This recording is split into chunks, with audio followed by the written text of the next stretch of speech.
학교에서 입학 허가서가 나오면 그 다음에 또 뭐 해야 되는 복잡한 절차가 있나요? 아니면은 일단은 학교에 등록을 해야 되는데요. 아, 예, 예.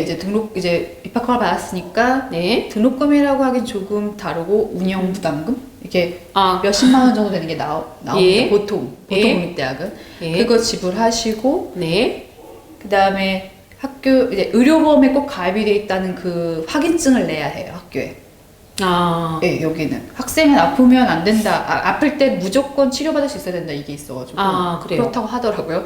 그래서 의료보험 확인증을 학교에 제출하고 그리고 그 나의 지금 실거주지가 이 네. 대학이 위치하고 있는 도시에 있다 아니면 최소한 이 근처에 있다 예. 이렇지 않으면 또 학생 그 등록을 안 시켜줘요. 아, 그럼 우리 보통 이렇게 그 관할 구역 내에 살고 있어야지 그 대학에 갈 수 있는 거군요. 예. 아, 그래서 예. 그걸 확인을 하는데 그러니까 예를 들어서 뭐 베를린이다 그러면 이제 베를린의 어느 나는 여기에 거주를 하고 있다는 그 거주 등록증을 학교에 가져가야 돼요. 네. 그 입학할 때 구비해야 될 서류들이고 네. 그걸 하면 보통의 대학교들은 제메스터 티켓이라고 교통카드 그리고 네. 학생증이 나옵니다. 아, 예. 예. 그리고 그 얼마 안 되는 운영 부담금이지만 그걸 낼 경우 공부를 하는데 필요한 거의 모든 프로그램을 학생증을 통해서 다 다운로드 가능하고요. 정품으로. 아, 예를 들어 내가 워드가 필요하다 이러면 아, 그걸 학교에서 다 다운받아 쓸 수 있는 거군요. 예. 아, 뭐, 네. 그러니까 예, 뭐 MS 말고 다른 네. 좀 그러니까 이 문제는 좀 덜 쓰지만 공대 애들 같은 경우 뭐 캐드가 필요하든지 이런 거 다 가능합니다. 아, 다 정품으로 아, 직접 그렇군요. 학생들이 예. 직접 다운받게 해주고요. 학생 예. 번호 걸면 그리고 뭐 학생들 복지 같은 것도 잘 돼 있는 편이어서 네. 학생들이 좀 이렇게 법률적인 자문이 필요하다 이런 경우 뭐 변호사 서비스도 받을 수 있고 학교 상주 그런가요? 예. 근데 잘 도와주진 않습니다. 가보긴 했었는데요. 아, 그래요? 예. 예. 아, 예. 알겠습니다. 그리고 심리 상담이라든지 이런 게 찾아오면 예. 은근히 많이 있어요. 아. 학생들이 뭐 신청할 경우 이런저런 서비스는 다 받을 수 있어요. 아, 그래요. 그러면 어느 정도 비용이 드나요? 정말로 실질적으로? 보통 이제 한 가장 큰 게 집세죠. 이제 예. 기숙사 같은 경우는 천차만별이기는 하지만 네. 뭐 싸게 하면은 뭐 싼 데는 200유로도 되죠. 아, 예. 예. 200유로 되고 그만큼 집은 좀 안 좋지만 뭐 비싼 기숙사는 600유로도 넘기도 하고요. 아, 그래요? 네, 근데 뭐 비싸봤자 기숙사는 한 400, 500유로 안 한다, 400유로 정도라고 보면 되는데 그렇지 않고 일반 집에서 룸메이트와 함께 쉐어해서 살 때 네. 뭐 도시에 따라 큰 차이가 있기는 하지만 싼 도시는 보통 요즘 그래도 400, 300 정도는 생각하시면 상당히 비싼데요? 그러면? 비싸요. 예, 생각보다 비싸요. 왜냐면 월세를 내는 거니까 그리고 보증금도 생각하셔야 되고 보통 3달치나 2달치를 요구를 하니까요. 그쵸. 네. 그럼 기숙사에도 보통 두세 명이 같이 기숙사는 여러 종류가 있어요. 두 아, 명이 그래요? 사는 집, 한 명이 사는 집 항상 인기가 많으니까 오래 웨이팅이 길고요. 아, 예. 보통은 4명, 2명, 3명 이렇게 같이 쉬어하는 데들이 많죠. 네. 그 집세가 일단 제일 크고요. 집을 어디를 구하느냐 이게 제일 크고 예. 그다음에 이제 의료보험비가 30살 미만의 학생들인 경우에는 80에서 90유로. 왜냐면 그냥 일반적인 사보험이나 여행자 보험으로는 안 되고요. 무조건 네. 공보험에 가입해야 됩니다, 학생. 아, 그래요? 예. 그게 예. 대단히 좀 비싼 편이네요. 한 예. 거의 10만 원. 그렇죠. 10만 원 좀 10만 원. 넘죠. 아, 예. 그걸 그리고 그렇군요. 30살이 넘었다. 네. 뭐 석박사 과정이면 가능하죠. 그러면은 2배입니다. 180유로. 아, 그렇군요.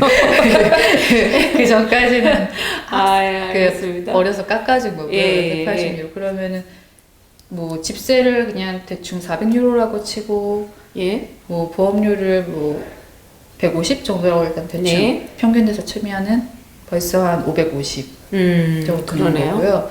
거기에 뭐 한 학기에 400유로라고 치면 뭐 한 달 뭐 한 100유로씩이다. 요거 계산을 하면 그러니까 등록비가 학교 운영 예. 되는 돈이 그러면 또 650 550이었으니까 한 650. 한 달에 기본 650.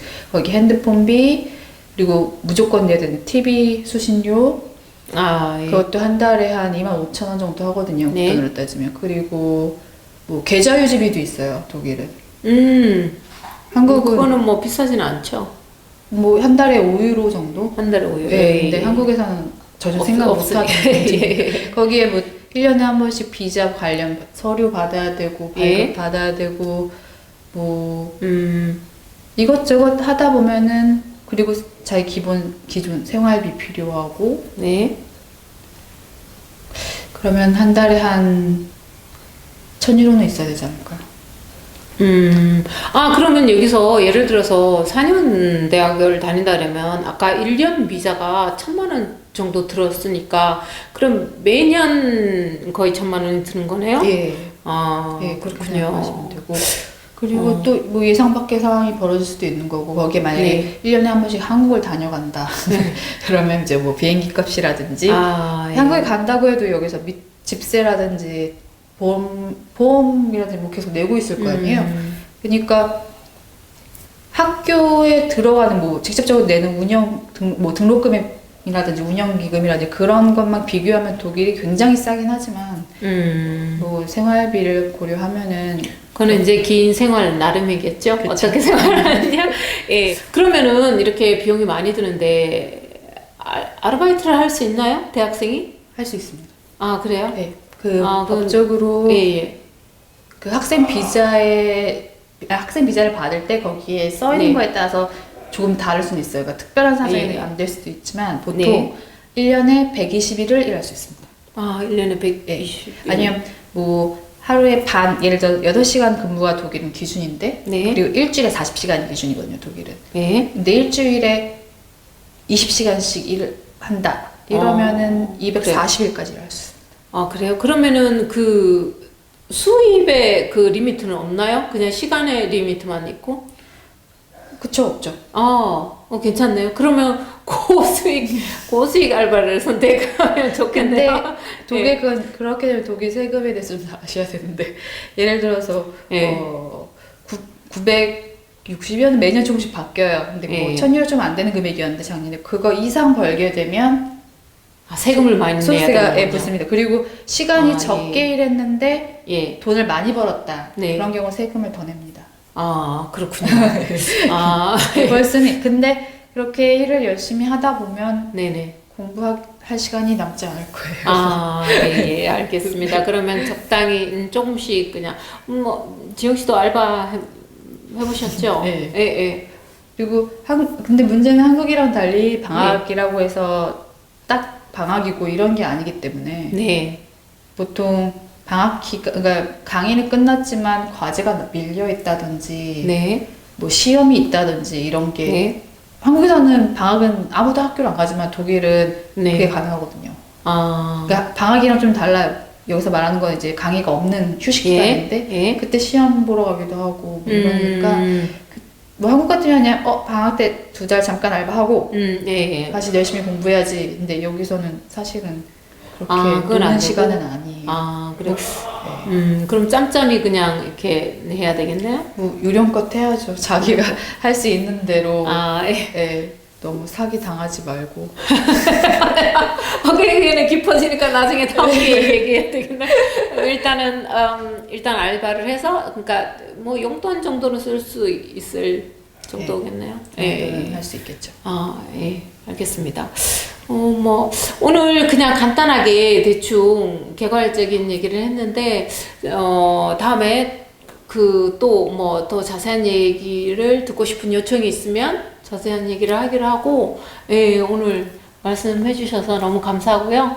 예, 다음에 또 다른 얘기로 한번 또 얘기를 나눠보죠. 예. 네, 알겠습니다. 네, 감사합니다. 감사합니다. 네, 감사합니다. 그럼 오늘은 여기까지 얘기를 마치고 다음에 유로키는 또 알찬 정보로 여러분들을 만나 뵙겠습니다. 감사합니다.